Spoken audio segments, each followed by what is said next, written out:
Hello and welcome to AKD study zone. आज की इस वीडियो में डिस्कस करेंगे बीएड फर्स्ट सेम का paper number 4 understanding discipline and subject का टॉपिक जो है नेक्स्ट हमारा स्कूल करिकुलम।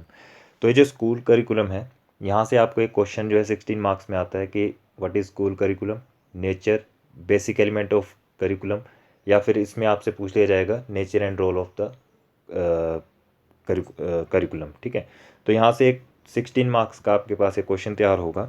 तो यहाँ पर देखिए स्कूल करिकुलम है क्या, तो इसमें अब डेफिनेशन देखते हैं क्या है इसकी, सॉरी मीनिंग क्या है। तो मीनिंग आप देख सकते हैं, विद्यालय पाठ्यक्रम के लिए करिकुलम शब्द का प्रयोग किया गया है। करिकुलम लैटिन भाषा का शब्द है जिसका अर्थ दौड़ का मैदान अर्थात छात्रों का कार्यक्षेत्र और छात्रों की दौड़ का मैदान है। ठीक है, तो इसको आप ध्यान से याद कीजिएगा। और इससे पहले जिसने अभी तक चैनल को सब्सक्राइब नहीं किया, प्लीज़ चैनल को सब्सक्राइब करें, बेल आइकन को प्रेस कर दें ताकि जो भी आने वाले नेक्स्ट वीडियोज़ हैं उनकी नोटिफिकेशन आपको जल्द से जल्द मिलती रहे।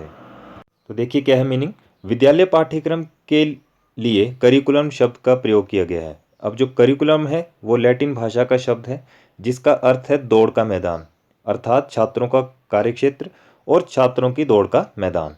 यदि हम इन शब्दों की अलग अलग से बात करें तो पाठ्यक्रम का अर्थ क्या है, मैदान मैदान से है, और दौड़ का अर्थ जो है वो छात्रों के द्वारा किया गया अनुभव और उनके प्रयोगों से है। तो इतनी से ये मीनिंग है। इससे पहले आप क्या करेंगे, जो डिसिप्लिन का जो इंट्रोडक्शन में देंगे, डिसिप्लिन क्या होता है क्या नहीं होता है, करिकुलम के बारे में आप थोड़ा बहुत जानते हो कि पाठ्यक्रम कैसा होना चाहिए, बच्चों को पाठ्यक्रम किस हिसाब से बनाया जाना चाहिए, किस हिसाब से तैयार किया जाना चाहिए, ना तो ज़्यादा मुश्किल हो ना तो ज़्यादा आसान हो, बच्चों के मेंटल लेवल को देखकर ही जो है वो एक करिकुलम को जो है तैयार किया जाना चाहिए, ताकि जो अच्छे से अच्छा बच्चा उसको कर ले और जो थोड़ा मीडियोकर बच्चा है वो भी उसको अच्छे से समझ सके। तो ये सारा क्या आ जाएगा, करिकुलम में आ जाएगा। अब जो कुछ डेफिनेशंस हैं उनको देख लीजिए आप।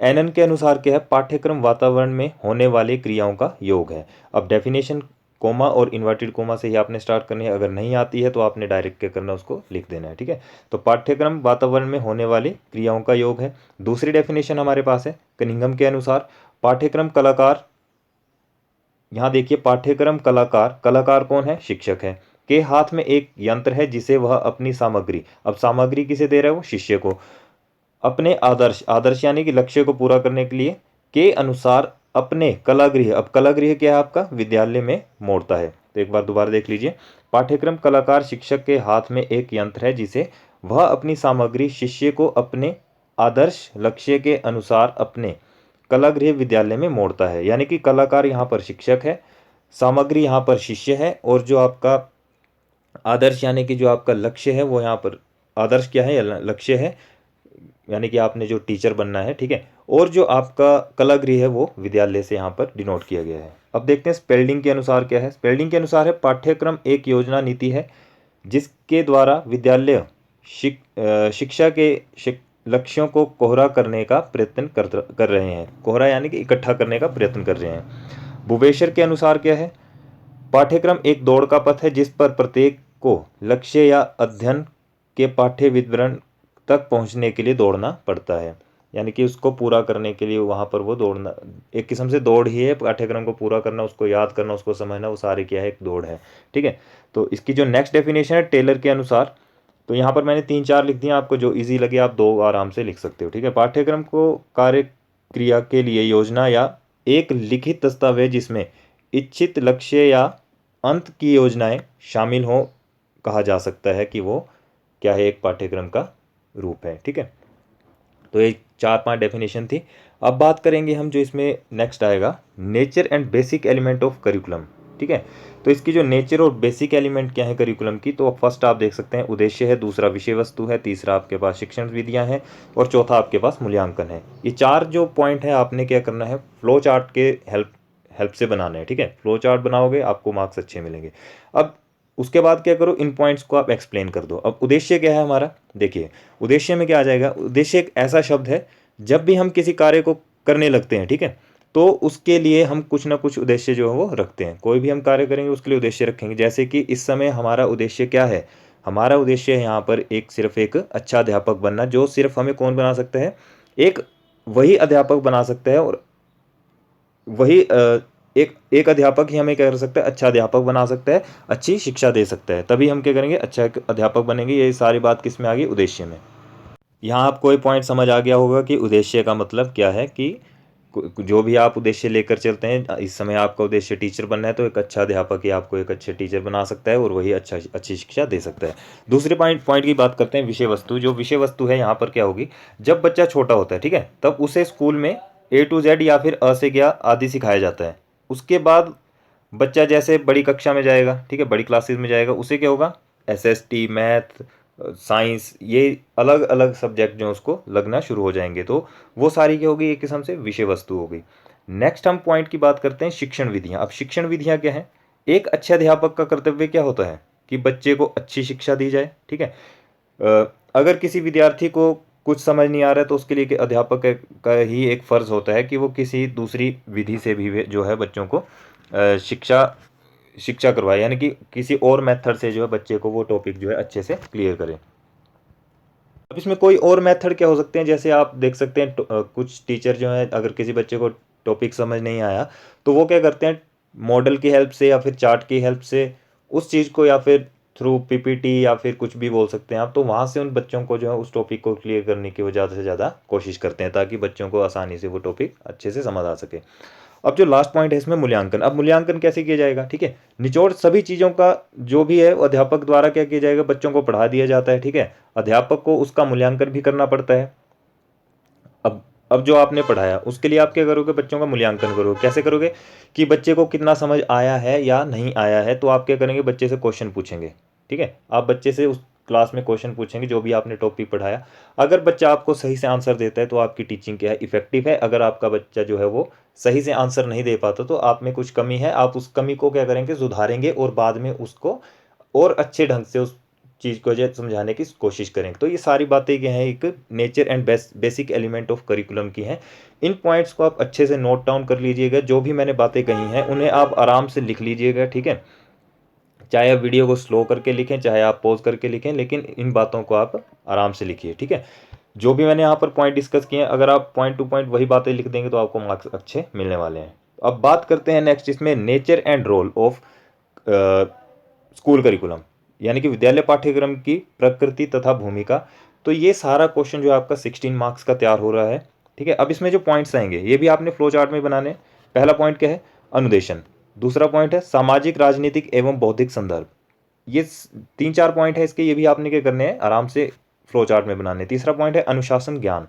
चौथा पॉइंट है शिक्षण की मात्रा के साथ विषय वस्तु की पारस्परिक क्रिया। पांचवा पॉइंट है दार्शनिक पहलू।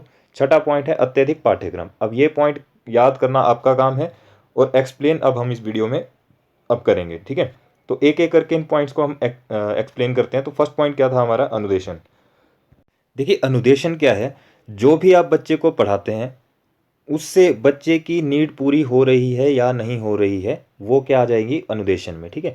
बच्चों को क्या पढ़ाया जा रहा है, या उन्होंने पहले ये चीज़ पढ़ ली है, बच्चों को हम क्या करेंगे, बच्चों का एक्सपीरियंस देखा जाएगा उसमें। बच्चों का एक्सपीरियंस वहाँ पर देखा जाएगा कि बच्चे को क्या पढ़ाया पढ़ाया उसने कितना गेन किया, वो सोसाइटी के साथ जो है वो रिलेट कर पा रहा है या नहीं कर पा रहा है। तो इसमें जो है टीचर ही प्लान करेगा कि उसको कैसी शिक्षा जो है वो दी जानी चाहिए। कई बार क्या है, बच्चों को शिक्षा जो है घर से भी मिलती है, ठीक है, तो वो कुछ चीज़ें घर से सीख के आते हैं। अब जैसे नेक्स्ट क्लास में वो जा रहे हैं, तो कुछ नॉलेज जो उनको पिछली क्लास का भी हो तो वो भी टीचर उनसे लेगा, ठीक है। तो फिर उसके बाद टीचर चेक करेगा कि बच्चा कितना जो है कोरिलेट कर रहा है उन सभी बातों से, सोसाइटी से वो किस तरह से रिलेट कर रहा है। उसके बाद टीचर एक प्लानिंग करेगा कि बच्चे को किस तरह से वो पढ़ाए, ठीक है। नेक्स्ट बात आएगी इसमें सामाजिक, राजनीतिक एवं बौद्धिक संदर्भ की। तो यहाँ पर क्या है, हमारा जो पाठ्यक्रम है उसका निर्माण अकॉर्डिंग टू सोशल होता है या नहीं होता है, मतलब कि समाज की नीड के अकॉर्डिंग हो रहा है या नहीं हो रहा है, वो सब बातें इसमें देखी जाएगी। जैसे कि बच्चों को जो भारत में शिक्षा दी जाती है वो बताई जाती है कि यहाँ नहीं, यानी कि यहाँ पर जो भारत में आपको शिक्षा दी जा रही है वो बच्चों को बताई जा रही है या नहीं बताई जा रही है, ठीक है। जैसे मान लीजिए दिवाली, बच्चों को क्या है, दिवाली का पता है, ठीक है, उनको भी दिवाली का पता है परंतु क्रिसमस का नहीं है। दीपावली के बारे में आप जो कुछ पूछोगे बच्चा आपको बता देगा, लेकिन आप जब क्रिसमस के बारे में पूछेंगे तो उसको इतना ज़्यादा नॉलेज उस चीज़ का नहीं होगा।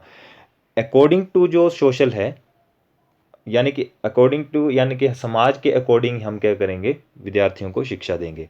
अब राजनीति की बात करें तो राजनीतिक क्षेत्रों में कितनी पार्टियां थी, कितने नेता रहे, किस किस नेता ने क्या क्या कार्य किया, उसके बारे में बताया जाएगा।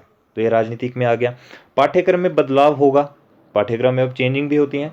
धर्म के प्रति बातें बताई जाएंगी, या फिर गीता का ज्ञान, नैतिक शिक्षा का ज्ञान आदि बच्चों को जो है वो दिया जाएगा। अगर बच्चे में संस्कार नहीं होंगे तो वो सोसाइटी को डिस्ट्रॉय कर देगा, वो सोसाइटी में रहने लायक नहीं है, यानी कि वो राजनीतिक सामाजिक जो है वो कार्य नहीं कर सकता।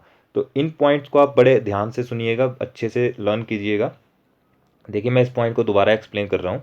यानी कि इस पॉइंट का मतलब क्या, सामाजिक, राजनीतिक एवं बौद्धिक संदर्भ में कि जो शिक्षा जो है भारत में दी जाती है वो बच्चों को दी जा रही है या नहीं दी जा रही है। अब बच्चे से अगर आप पूछोगे कि दिवाली क्या है, होली क्या है, तो वो बच्चा आराम से बता देगा। लेकिन आप जब क्रिसमस के बारे में पूछ रहे हैं, ठीक है, तो वो उसमें बताने में थोड़ा सा झिझक करेगा, यानी कि उसको बता नहीं पाएगा, क्योंकि उसे जो उसके बारे में ज़्यादा नॉलेज नहीं है। तो ये अकॉर्डिंग टू जो है हमें क्या करना चाहिए, अकॉर्डिंग टू जो सोशल है वो ही हमें एजुकेशन बच्चों को देनी चाहिए, यानी कि समाज के आधार पर ही जो है शिक्षा दी जानी चाहिए। अब राजनीतिक में क्या होगा, राजनीतिक क्षेत्र में क्या, कितनी पार्टियां रही हैं, कितनी पार्टियां थी, या फिर कितने नेता रह चुके, कितने नेताओं ने जो कार्य किया, उनकी क्या क्या जो भी उन्होंने बातें कही वो क्या क्या थी, ये सब बातें क्या आ जाएंगी राजनीति में। धर्म के प्रति बातें बताई जाएंगी, गीता का ज्ञान दिया जाएगा, नैतिक शिक्षा का भी ज्ञान दे दिया जाएगा। अगर बच्चे में संस्कार नहीं होंगे, ठीक है, अगर अच्छे संस्कार हैं तब तो समाज और राजनीतिक दोनों में वो अच्छा कार्य करेगा। लेकिन अगर दोनों संस्कार नहीं अच्छे नहीं होंगे तो क्या हो जाएगा, वो सोसाइटी एकदम से डिस्ट्रॉय हो जाएगी। तो ये सेकंड पॉइंट था। थर्ड पॉइंट देखते हैं क्या है हमारा। थर्ड पॉइंट है अनुशासन ज्ञान। तो अनुशासन ज्ञान में क्या है, आज़ादी से पहले क्या था, आध्यात्मिक शिक्षा दी जाती थी। जब देश आज़ाद हुआ बच्चा अपनी सोसाइटी से सीखने लगा, बच्चे ने अपनी सोसाइटी से भी सीखा। बच्चों को क्या है, राइट और ड्यूटीज़ का पता लग गया, के बारे में बताया गया। यानी कि 21वीं शताब्दी की जो नीड थी उसमें सारी की सारी क्या होगी, बच्चे के अकॉर्डिंग जो वो चेंज हो गई। अब अगर हम इसमें बात करें कि 21वीं शताब्दी की जो है वो क्या नीड्स के ज़्यादा से ज़्यादा चेंज हो गई हैं। अब चेंज कैसे हुई है, हम बच्चों को कह रहे हैं कंप्यूटर की नॉलेज भी दे रहे हैं, मैथ साइंस का ज़्यादा से ज़्यादा ज्ञान दे रहे हैं। एक्सपीरियंस चेंज हो गया शिक्षा के साथ साथ, जो हमारे एक्सपीरियंस थे वो सारे के सारे क्या हो गए हैं, अकॉर्डिंग टू एजुकेशन वो चेंज होते जा रहे हैं। क्योंकि हर बार क्या है, कोई नई नई जो है विधियाँ तैयार हो रही हैं जिसकी हेल्प से हम बच्चों को और अच्छे तरीके से पढ़ा पाते हैं। ठीक है, तो ये था हमारा अनुशासन ज्ञान। अब नेक्स्ट बात करते हैं हम शिक्षण की मात्रा के साथ विषय वस्तु की पारस्परिक क्रिया। तो यहाँ पर आप देख सकते हैं जब हम पाठ्यक्रम की बात करते हैं तो यह देखा जाता है कि बच्चे को क्या पढ़ाया है, टीचर की टीचिंग मेथड कौन सा रहा। ठीक है, टीचर बच्चे से प्रश्न पूछता है, पूछेगा, विचार लेगा, जो भी उससे अच्छा लगेगा वो उन पॉइंट्स को क्या करेगा, दूसरी कक्षा में जा कर के दूसरों के साथ साझा करेगा। मान लीजिए आपने क्लास में दो सेक्शन है, एक सेक्शन में आपने क्या किया, बच्चों से क्वेश्चन पुटअप किए, उनसे क्वेश्चन पूछे, या फिर आपने जो पढ़ाया उसके बाद क्वेश्चन आपने बच्चों से पूछे। अब बच्चों ने जो आपको आंसर दिया, ठीक है, जो बच्चों ने आपको आंसर दिया वो भी आपने क्या किया, गेन किया, वो भी उन बच्चों से भी आपने कुछ सीखा। जब आप नेक्स्ट क्लास में गए तो नेक्स्ट क्लास में जा कर के जो आपने ए सेक्शन में जो बातें सीखी थी वो बी सेक्शन में जा कर के की उन बच्चों को बता दी। ठीक है, फिर क्या किया, अब आपने क्या किया, बच्चों बी सेक्शन में बच्चों से क्वेश्चन पूछे। अब बी सेक्शन में बच्चों के व्यूज़ जो थे वो मिलते जुलते थे, व्यूज़ ए सेक्शन से मिलते जुलते थे। तो टीचर ने उतना उसको नोटिस नहीं किया, और उन पॉइंट्स को भी नोट किया जो उन्होंने बिल्कुल अलग कहे थे, उन पॉइंट्स को भी उन्होंने नोट किया, और उस हिसाब से वो पॉइंट जो उनको नोट करके बच्चों को समझाना शुरू कर दिया। ठीक है, तो ये था हमारा फोर्थ पॉइंट। अब देखते हैं फिफ्थ पॉइंट के दार्शनिक पहलू। अब जो दार्शनिक पहलू है इसमें हम देख सकते हैं, देखिए इसमें दार्शनिक पहलू में क्या आएगा कि जो भी फिलोसफी का यहाँ पर जो दार्शनिक पहलू यानी कि फिलोसफी का जो मतलब है वो सत्य ज्ञान से लिया गया है। जो भी अब सभी फिलोसफर क्या करते हैं, अलग अलग फिलोसफीज देते हैं, ठीक है, उन्हें पढ़ाना चाहिए जो भी क्या कर रही है, शिक्षा से रिलेट कर रही हैं। मान लीजिए यहाँ पर अगर हम बात करें कि नेचुरलिज्म, प्रकृति से उन्हें सिखाया जाएगा, आइडियलिज्म से उन्हें यानी कि भगवान या भक्ति का ज्ञान दिया जाएगा, प्रैक्टिस, उनको प्रैक्टिस करवाई जाएगी, यानी कि प्रैक्टिस पर विश्वास करवाया जाएगा। रियलिज्म, उन्हें रियलिज्म से जो है ज्ञान दिया जाएगा। और ज़्यादा से ज़्यादा इसमें क्या है, जो मैथ्स, साइंस है, इकोनॉमिक्स है, ये ऐसे ऐसे सब्जेक्ट जो है बच्चों को पढ़ाए जाएंगे, ताकि वो क्या कर सके, अलग अलग फिलोसफीज़ के साथ अलग अलग जो है वो यानी कि अलग अलग फिलोसफीज़ के साथ उन चीज़ों को वो कोरिलेट कर सके और एक अच्छी नॉलेज वो वहाँ से पा सकें। अब यहाँ पर जो लास्ट पॉइंट हमारे पास है, अत्यधिक पाठ्यक्रम, तो इसको समझते हैं इसमें क्या आ जाएगा। देखिए अत्यधिक पाठ्यक्रम से आप समझ गए कि सामाजिक, आर्थिक, राजनीतिक व बौद्धिक विकास बच्चे का पढ़ाई से नहीं होता। ठीक है। अब कई सोचते हैं कि जितना बच्चों को पढ़ाएंगे वो उनका मेंटल लेवल इंक्रीज होता चलेगा, तो वैसा नहीं होगा, बच्चे क्या हो जाएंगे, एकदम से डल हो जाएंगे। इसमें क्या करना चाहिए, उनको साथ साथ में को करिकुलर एक्टिविटी भी उनको करवानी चाहिए। अलग अलग जो गेम्स हैं उसमें उन्हें पार्टिसिपेट करना चाहिए। जैसे अगर किसी का इंटरेस्ट म्यूज़िक में है, किसी किसी का इंटरेस्ट स्पोर्ट्स में है, किसी का इंटरेस्ट ड्राइंग में है, पेंटिंग में है, तो वो चीज़ें उनसे करवाई जानी चाहिए। ज़्यादा नहीं, हफ्ते में एक बार करवाइए या 2 बार करवाइए, लेकिन उससे बच्चे का क्या है, इंटरेस्ट बढ़ेगा और वो उस चीज़ को अच्छे से और आसानी से समझने की कोशिश करेगा। तो ये हमारा टॉपिक था, जो 16 मार्क्स का अपने यहाँ से क्वेश्चन कवर होगा। जिसको भी ये वीडियो अच्छी लगी हो, प्लीज़ लाइक शेयर कमेंट जरूर करें, अपने फ्रेंड्स के साथ ज़्यादा से ज़्यादा शेयर करें।